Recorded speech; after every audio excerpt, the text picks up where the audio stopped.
बिस्मिल्लाहिर्रहमानिर्रहीम। अस्सलामु अलैकुम। हेल्दी टीवी में आप तमाम दोस्तों को खुश आमदीद। उम्मीद है आप तमाम आबाब खैर व आफियत से होंगे। आज की वीडियो में जो नुस्खा आप के साथ शेयर करने लगा हूँ ये बावलापन के बारे में है। बावलापन यानी पागल कुत्ते के काटने का ये एक आसान इलाज है। बेशक डॉक्टर हजरात कहते हैं कि इसका कोई इलाज नहीं और इसका अंजाम मौत है, बल्कि खुद डॉक्टर हजरात लवाकिन से दस्तखत लेकर मरीज़ को जहर का इंजेक्शन लगा देते हैं, क्योंकि मरीज़ हर किसी को काटना शुरू कर देता है और जिसको काट ले उसमें भी ये वायरस मुंतकिल हो जाता है। अगर आपके इल्म में कोई ऐसा मरीज़ है तो बराए मेहरबानी उसके घर वालों को बोलें कि जो इलाज जो नुस्खा मैं आपको बताने लगा हूँ ये ज़रूर एक बार इस्तेमाल करके देख लें, इंशाल्लाह शिफा नसीब होगी। बिल्कुल आसान सा नुस्खा है। तो नुस्खा बताने के साथ साथ आपसे गुजारिश है कि अगर आपने हमारे चैनल को सब्सक्राइब नहीं किया तो सेहतमंद रहने के लिए और मज़ीद ऐसे नुस्खा जात घरेलू टेटका जात के लिए हेल्दी टीवी को सब्सक्राइब ज़रूर कर दें। कुंवार गंदल,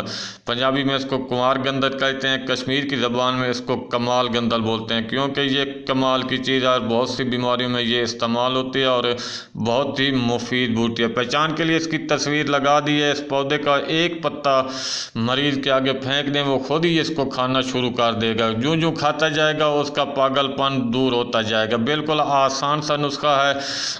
ये मरीज़ को भी इस्तेमाल कर सकते हैं, इंसान को भी, और इसके साथ साथ किसी जानवर में भी अगर ये वायरस है तो उसको भी आप ये खिला सकते हैं। बिल्कुल आसान सा नुस्खा है।